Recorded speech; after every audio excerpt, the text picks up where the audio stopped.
I think people are going to slowly join us, so I might just begin this session. Mohammed, hi, hello. It's so nice to have you today. It's my pleasure. Thank you for your invitation. I appreciate it. Thank you so much. I will begin with a short introduction of AAL MICS. AAL MICS stands for AI Accelerator Lab. We present Major Innovative Constructive Showcase, and this is a recurring interactive showcase that spotlights breakthrough work from founders and innovators in AI and adjacent creative fields. Each session is designed to foster and expose, create meaningful connections and knowledge sharing, driving both individual growth and collective advancements in the APAC innovation ecosystem. So today we are very lucky to have Mohamed with us today. Mohamed is an architect, educator, and PhD researcher at PolyU. He is the founder of Tifa Studio, which is a design and research practice working across architecture, spatial analysis, and emerging technologies.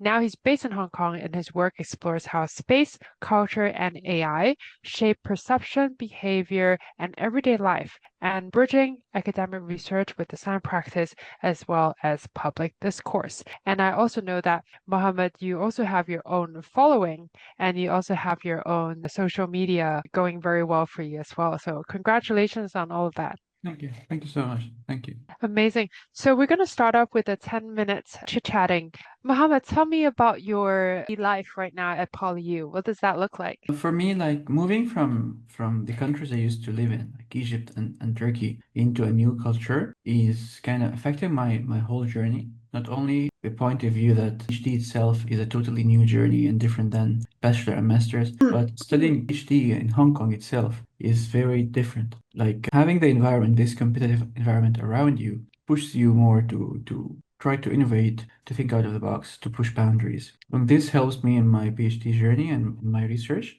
So instead of having this conventional PhD research and thesis, I'm trying to discover new territories and see how can, even for a little bit, advance the scientific journey in my very, very narrow niche. Mm. It's of course difficult to sustain all of them together, like the practice, the content creation, the education part. But I'm trying. Like my other fields get affected a little bit because my PhD now is my top priority, like research in general. But yeah, I'm trying to handle the four hats that I have, as I will show in the Mm. presentation. So as you said, like I'm teaching, I'm also creating content, and I'm researching and I'm practicing. I have some, kind of small projects, not only like architectural projects and other also, visualization projects, etc. So Mhm. yeah, it's a bit tough. I'm trying to survive. I also know that you're actually very popular amongst the Turkish community, and I also know that you were born in Egypt, so you've actually gone to many different places and cities and culture, which is also one of the topics that you're going to cover later. Can you tell us a bit more about everyone's different attitude towards AI, from all these places that you've passed by? What do you think of how people perceive AI? So I think, in my opinion, in Egypt, people are very open to using and discovering AI tools. And generally, like Egypt is known of, good technical workers. So a lot of Egyptians master visualization. They are very good at BIM. Some of them are top-notch in computational design and parametric architecture. They work in like top firms in the world. And like not to mention names, but you have Tariq, I think is Egyptian, if I'm not mistaken. Ismail Selit is Egyptian, and many people in Foster, in MVRDV, etc. A lot of Egyptian Mm, guys out there. So I would like to call some of them super users. I forgot the person who coined this term, but yeah, many Egyptians are super users, especially in mm, visualization, parametric, and BIM. And that's why when AI came, probably like it's not very surprising that everyone was curious about it and they want to discover it mm, and they want to see how it would advance their workflow to become more efficient. This is about Egypt. About mm, Turkey, a lot of offices are a bit skeptical because they're not sure whether AI can help them really in their workflows or not. But I think in the recent phase, I think a lot of people are trying to discover it and take it more seriously than before. Because before, not only in Turkey, like in many places, I believe that many people misunderstand AI as only image generation force. But mm, AI has much to do more than this, as you know. And that's why I think there are a lot of potential for the Turkish market to use it and to discover it more and more, but they just need a little bit of external push. And for Hong Kong, I'm not sure. You know better than me, but I think people are more open here, right, to new technologies. We can see like in the BNL that you were working on, the theme was on AI, right? This is a very big step in the architectural and design scene in Hong Kong, which is great. So yeah, this is Thank you. my thank you too. Yeah, thank you. Perhaps to respond to what you said, I think Hong Kong is extremely developed. So when AI, the wave of AI comes, first it hits the finance, like fintech is moving forwards at the very first because they have money to roll. And then it's care tech or law tech. Construction tech is a little bit behind the former ones I mentioned. And because Hong Kong is such a developed city, this also means that when AI is being implemented, supposedly there actually has more use case in facility management more than the actual action of building or construction itself. Now, AI is most mature in the image generation, arguably the most mature, meaning the most visibly mature, like visibly people can see, oh, it can do that. It's the lowest barrier of entry as well. But there isn't actually that much use for it, I would argue to say, in Hong Kong, exactly because construction is slowing down. Also because we're so developed. But the two areas we just described, Egypt and Turkey, those are amazing areas to look at exactly because they're in the moment of exciting developments and perhaps also re-urbanization. A lot of change is happening there.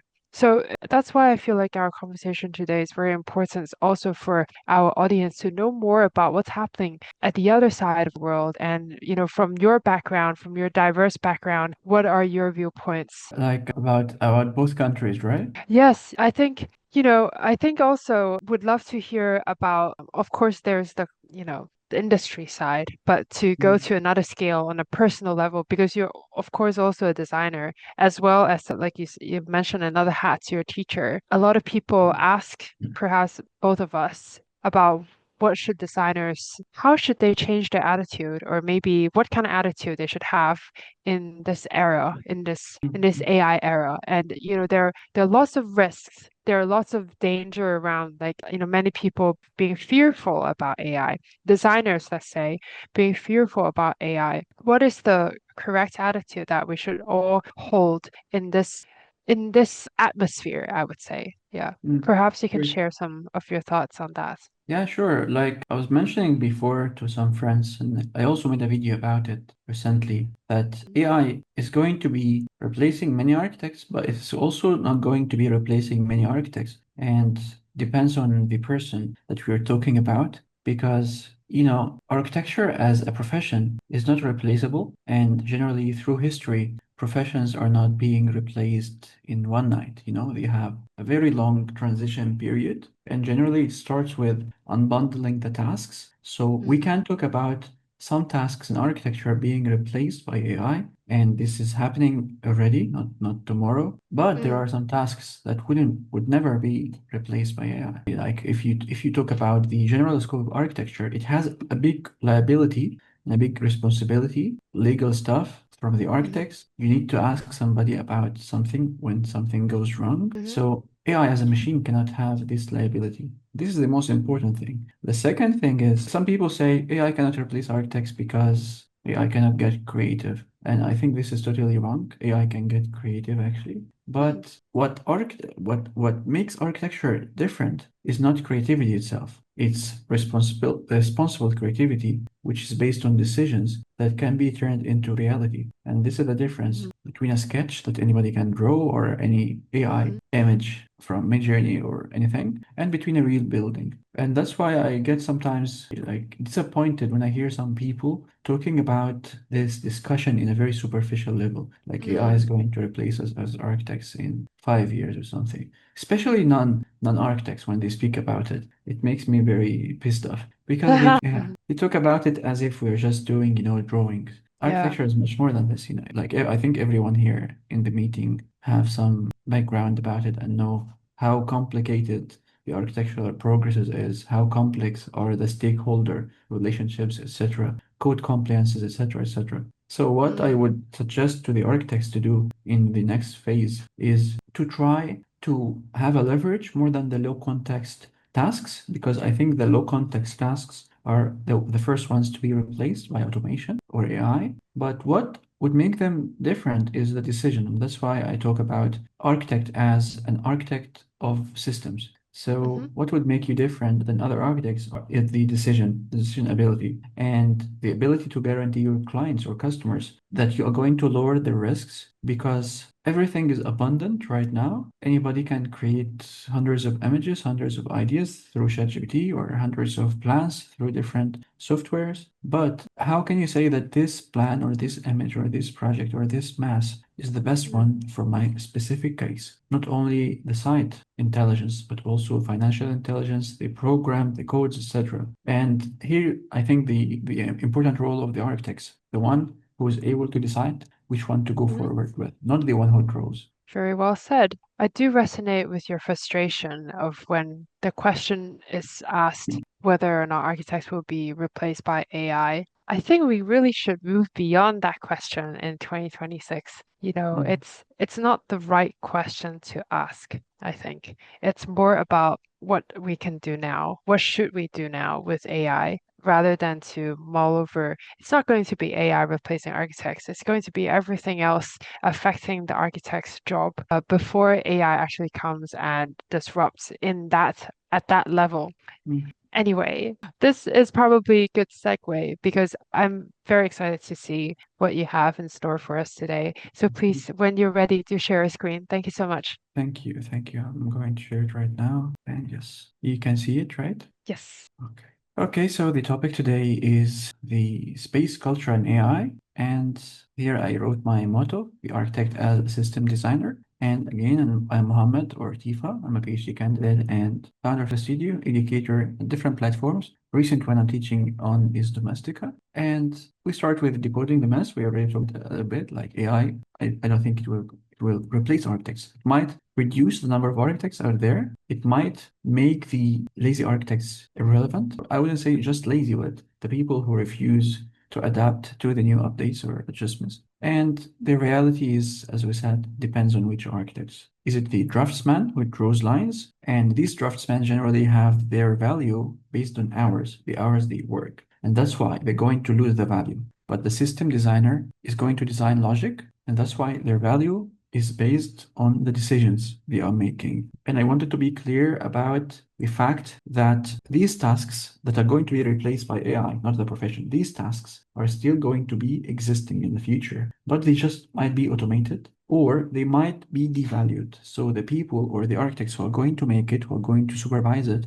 will not make money because their value would be much, much less because it's abundant everywhere you can find them. And it will be very easy to do in the future. But on the other side, the ones who is positioned in the market as the system designer or the ones who take great decisions, I think these ones are going to be the valuable ones in the future. And for the hats I'm wearing four hats: the researcher position, the practitioner, the educator, and the storyteller. And I wanted to start quickly by the researcher because this is the main thing I'm doing right now. It occupies most of my space as a PhD student here. And my focus generally in the last period of time is about computational semiotics, how our language affects us, how it affects our perception, and how we can measure this by computational processes and AI. And generally, traditionally in the research, people used to quantify the forms, such as in shape, grammars, and so on. But I wanted to also quantify the meaning, and that's one of the things I'm trying to do in PhD using AI. And secondly, we were very lucky, me and Yuting Chen, the main applicant of the grant. We received a grant by Design Trust, and it's going to be in Hong Kong. We are going to declare or to announce some details about it later on, but it's called the Skin of Memory, and it's going to have similar approach to what I have just mentioned. But to give a brief, we are trying to see the streets as archives, and we will analyze even the smallest parts of the streets, such as the street name that many people are just, take for granted. They don't really focus on it, but we want to move behind the labeling and see the meaning behind some streets as case studies. And we will try to read the city so that we can understand the mechanism of belonging in the city as a code. And generally speaking, not only in this project, but generally in my research, I'm trying to move from nostalgia to stewardship and to translate the research into the public format. So instead of having this bubble around us as practitioners, as architects, as researchers, that we're talking to each other, trying to move this discourse into the public. And that's why I'm doing what I'm doing here in the projects or in content creation, etc. And the pillar number two, which is the practitioner, I'm trying to do what I call agentic workflows, because I think the architecture is moving from the tools into the stacks, or how you are organizing your work into workflows. So instead of saying, okay, this person knows Rhino, Grasshopper, Revit, AutoCAD, Photoshop, etc., we can see this new paradigm of architectural profession as stacked, not only tools, but also workflows or processes, etc. So AI is going to be probably your curator or co-practitioner, and there will be a loop between the ideation and then evaluation, then execution. And this is going to be probably a continuous loop. And that's why the offices that are going to start integrating AI from now probably will have the leverage in the future, in my opinion. And one of the small case studies that I did for my students was the site analysis custom GPT. So I wrote a book about site analysis, and it was published on ArchDaily, and this was maybe 5-6 years or something. And this site analysis book had more than 35, if I'm not mistaken, 35 cases. So if you have your site, you try to apply as much as you can, or as much as fitting or working for your site from the 35 stuff, like terms or concepts. But I trained a GPT for this book and for my other projects for many instructions based on my trainings and courses, etc. And I built a tool that makes the site analysis for you. If you just upload your site, you give some context, you give some basic information, then the GPT is going to do it for you.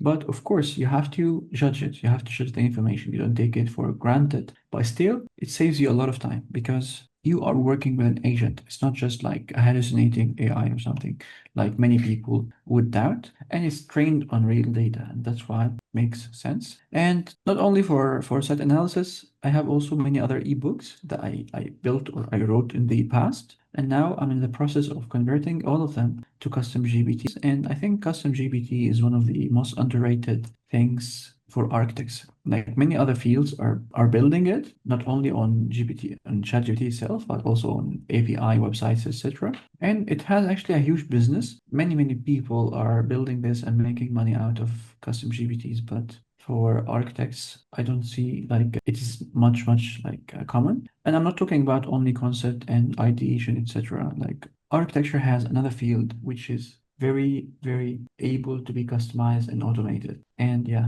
many potential lie in this. So instead of having just one thought at once, you can create many variations at once with the AI. And that's why I like it. Also, I have another page with more than 200,000 followers, which is called Portfolio Mentor, where I review the portfolios for the students and also for the audiences. But of course, it's impossible to review even 1% of them. It takes a lot of time, and the wait list can go forever. And unfortunately, during my years building this platform, I couldn't fulfill all the requests of reviewing the portfolios or giving some advice, etc. And that's why I also built a custom GPT on this, based on my books, based on my trainings, my courses about portfolio and visualization, and I give it for free to everyone. So you can find it on ChatGPT actually, and it gives pretty good review if you write a good prompt. So I automated my own service to scale the impact, which made me enjoy a lot of time. Rather than having the stress of fulfilling all the requests, I can just give it to them. They can learn. But if somebody wants more, they can contact me and get a more detailed review. But generally, the AI would be enough for them. The third pillar is the educator, and I'm trying also to democratize knowledge through my courses on Domestika. And like we know that the innovation generally creates a gap. When something new comes out, people like to learn it. And my goal is to close this gap by offering as much as I can. So now I have 10 courses on Domestika, and hopefully they will increase soon. I'm building another courses. And the first category of the courses is about the workflows. Some of the titles here are not very accurate, like Domestika, because it's a commercial platform. Sometimes it changes the title of the courses to make it more sellable. Like for example, one-click renders instant visualization. It's not about renderings, it's about also workflow of architects in architecture design process. But as you can see here, I made about the workflows of architecture for interior design, for diagrams, for portfolios, also for Midjourney, and also this one, harnessing AI and emotional intelligence, is like how to design AI using AI, but also using your real knowledge. So building your real knowledge and then to amplify it with AI. The other category of courses is about the strategy. So I taught in one course how to build the custom GPT AI assistants. Also the other one, how to use your social media and amplify it with AI. And another one with a presentation, how to design your presentations with AI. And the last one is how to land jobs, build portfolios, and network using the AI. And thank God, like I have more than 17,000 students so far, and many of them are feeling like I don't like to brag, but they see the value that I'm offering, and I got many good testimonials about it. Not only in English, because Domestika is translating the courses with AI also to different language, which makes it more accessible. And I'm lucky to have this opportunity to make people reach my courses more. The fourth pillar is the storyteller, which is about the content creation. And just a few days ago, I'm trying to shift to a new direction in my social media, which is the storytelling to the general public, to bridge this gap between us as architects or as researchers or as practitioners and the public. And like before this, my discourse was almost towards the students, but now in my Instagram especially, I'm trying to move forward into the public. And that's why I published like new storytelling reels. And by doing this, I'm trying to make the invisible visible. Like people, most of the people, like non-architects or non-designers, they miss out a lot of things in their city. And also they don't understand, or many of them don't understand how algorithms, how AI,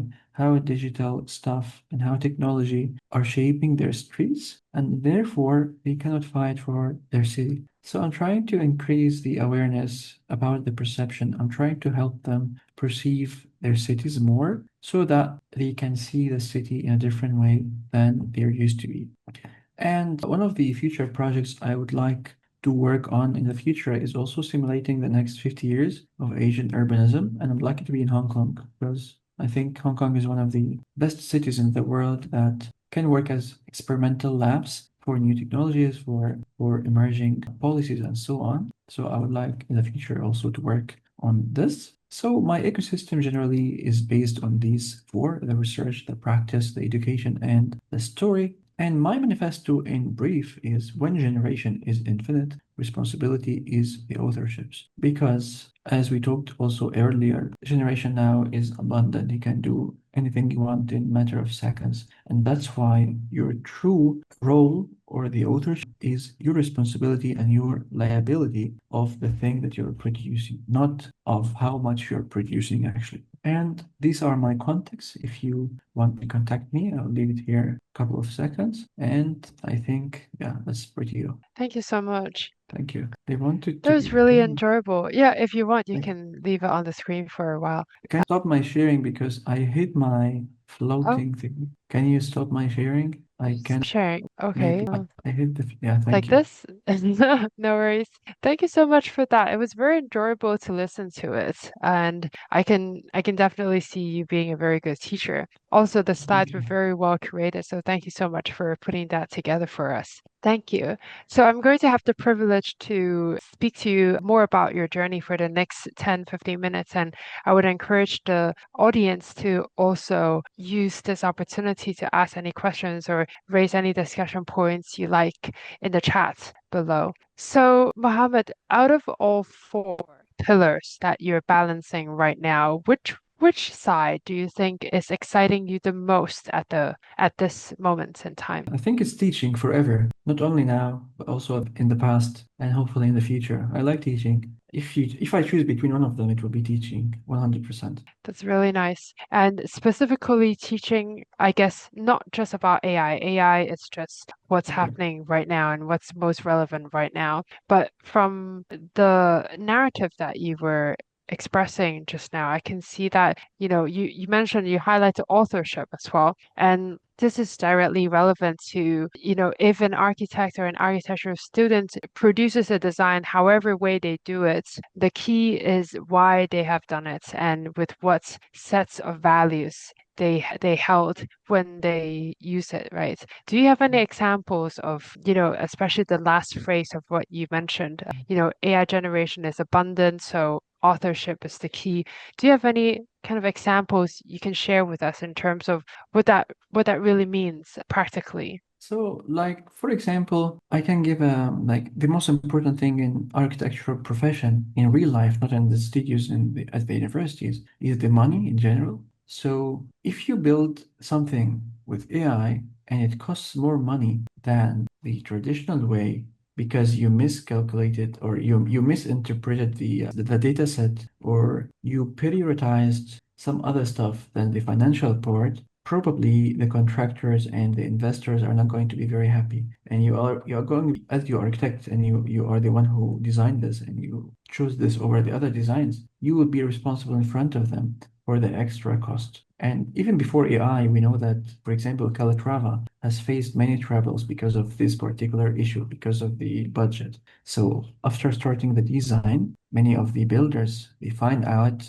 that the cost of the project is much more than what was proposed to them when he gave the design, right? So especially with AI, if the architect either choose something which is not the perfect fit for the investors, financial ones, or he trusted the data on AI without validating them, or he misused or mischose materials or techniques or whatever, and this led to some problems while the construction, the person who is going to be responsible in front of the stakeholders is, of course, not AI, it's the architect. The architect will have many options to choose from because of the AI capability of producing many, many design options in a matter of seconds. And I'm not talking about the advanced users of AI, but even the advanced user of AI can make mistakes sometimes. They can prioritize some stuff and miss some stuff, right? So until we reach to this fully automated process of architecture, which I think is a bit far from now, not because the technology is not here,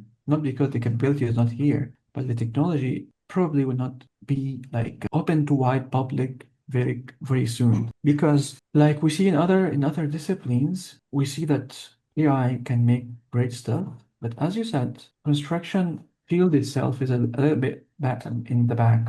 And I read like the book by Bernstein, Machine Learning. He was talking about this particular issue. Construction field is very chaotic. There is no systematic archival of how it goes. What are the like construction has a lot of data, but it lacks information. So, and until we have this systematic progress of the construction, especially the construction, I think AI will not have a lot of progress in this field. And also, if the big sharks on the market don't adopt AI, I don't think that the small enterprises are going to do a big shift in the market itself. And I'm talking especially about Autodesk. If Autodesk doesn't adopt AI techniques very widely in their programs, many small offices or even big offices might use this software, that software, but it's not going to be systematic. Now, for example, BIM is common in many places in many countries because Autodesk adopted it. Like we saw that I think Autodesk bought Spacemaker, if I'm not mistaken, a few years ago,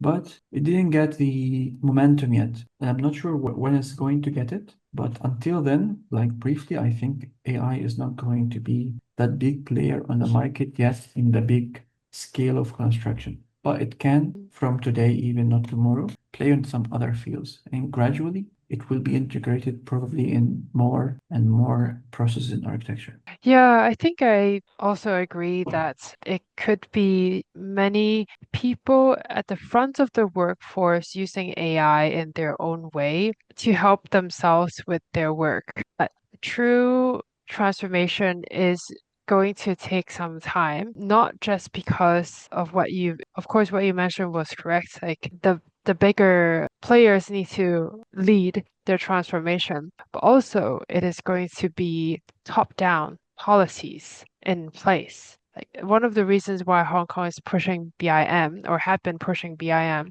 is because it is mandatory to use it in especially government projects. Mm.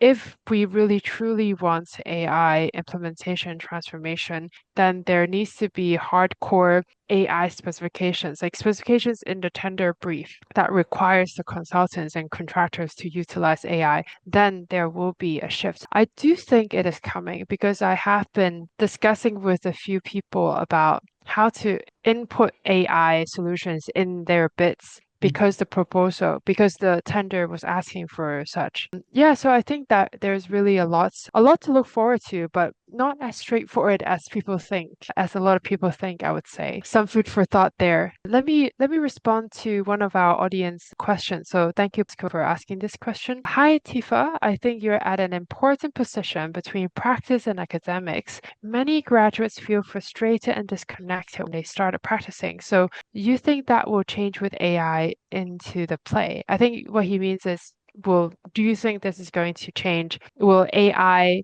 coming to play in this situation will help with graduates feeling more connected to practice Mhm. or no? Personally, and I know many people are not agreeing with me, but I have an optimistic position here because I I love believe that. that I think the ones with the strongest workflow will be a very good competitors with the architects with a lower workflow, despite Mhm. the size of the company or the practice. So a mediocre architect with a very strong workflow with AI can easily compete with a very big company that are not using AI in a good way. And I can give a concrete example here. Let's say that both companies are entering a competition. And in order to enter a competition, traditionally you have to do your research, you have to do your analysis, you have to do brainstorming, massing, studies, etc., checking the brief, the program, then starting testing the models and take renders, do the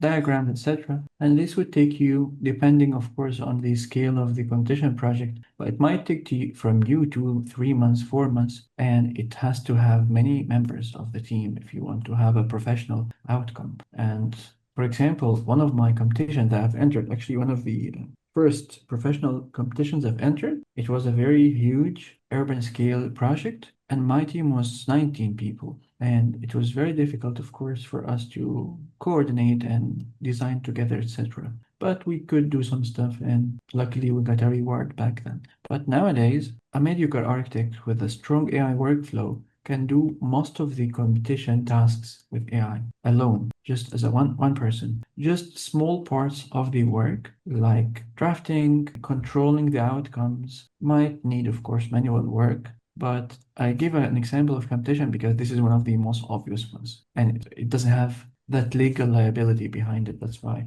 I give it. So what I wanted to say that as a new graduate, you can compete easily with even the seasoned architects because you have a strong power in your hands called agents. AI agents can do a lot of work for you. You have the large models that can think with you. I wouldn't say think for you, but think with you. And you have powerful image editing softwares that can create for you renders, diagrams, etc. Like before, in order to have a very professional render, you have 2 ways or 3 ways. You can learn it, or you can do a bad one, or you can hire an agency, and it costs you tons of money, it costs you a lot of money. But nowadays, you just screenshot your model and you get a professional render. Especially when it comes to competition, you don't need a very 100% accurate render. Even 95% accurate would be enough for competition. So I'm optimistic because many people are going to compete in the field. And hopefully, or this is what I hope personally, Mhm. like the corporate type of architecture company's role is going to diminish into a smaller firms. So I think the cake is going to be sliced into much, much more slices than before. Yes, I think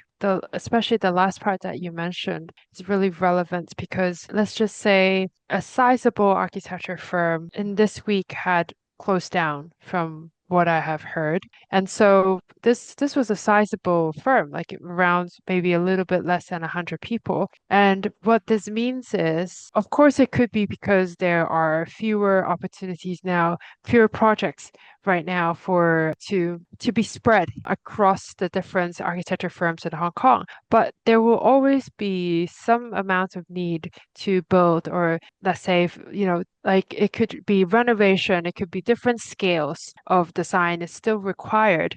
So this is actually a gap for what we can say underdogs, like this is a gap for smaller teams to form and to take up the demand. Even for the employees who were in the organization that closed down, they could form their own team and start to, do their own thing. But I must say that not everyone that I've come across have an entrepreneurial mindset. And I've realized that maybe it cannot be taught as well extent. You're right. I agree with you. And that's totally fine. Not everyone should be entrepreneur. Exactly. So I'm going to ask you another question, and let's see if there are any more audience questions. And I encourage you to share your thoughts as well in the chat if you like, or ask any questions to Mohammed. So, Mohammed, my question for you is one that I ask every guest, which is if you can use a word to describe success, what would that word be for you? I think it's fulfillment because success is relative. So you can do a very small thing, but it fulfills you and then you feel successful. So yeah, I think it's for me at least it's fulfillment. And for you, what do you think allows you to feel the most fulfilled? I like to have, as I said, like because my passion is about teaching, Mm, to make people feel that they added some new skill to their life, or to feel that I'm doing such an impact into the society, yep. or when I feel that somebody got a moment just because I Mhm, told mhm. them something, I feel extremely happy, like Mm, much happier than many things that many architects can feel happy because of, like, for example, if I teach someone something and they learn it and become successful, this gives me more happiness than designing successful project, for example. Somehow. yeah, I feel quite envious of your students Yeah, actually, because thank I you. think having a good teacher is a great privilege. Having a teacher that has this kind of mindset and passion is a great privilege, I would say. Thank you. So, Mohammed, do you think there's anything that we haven't spoken about yet in today's session that you think we should talk about in regards to AI, or in regards to culture, in regards to recent changes in the industry? Do you think there is anything else that we haven't spoken about yet that you'd like to raise? First, thank you for the invitation. I really enjoyed the conversation, and I think your questions covered most of what we can talk about in this session. But I would invite everyone to just think about something, which is you have to make a diagnosis of their workflows, either they are students, architects, etc., and see the part which makes or causes them either problems or kind of delays or a very boring, repetitive task or pattern. So if they make a diagnosis out of this, probably there is an AI that can solve their problem. So maybe this would be the take of today's session. Everybody start with, because everyone has different problems, different workflows. So if each office or each student just make a diagnosis, sit for a day or two and analyze their workflows during their projects by looking at their old projects and do this. And if they don't find any AI for solving this particular problem, which I doubt, if they don't find, then it's a good startup idea, I think. Well said. Start with reflection, Yeah. then it will become clear what to do next. Great. Mohammed, thank you so much. It's been such a great privilege to have you with us. And thank you so much for your time. And thank you, Thank you so everyone, much. for listening in. This will be on YouTube, by the way. Thank you. Thank you so much. Thank you. I appreciate it. Thank you. Bye bye.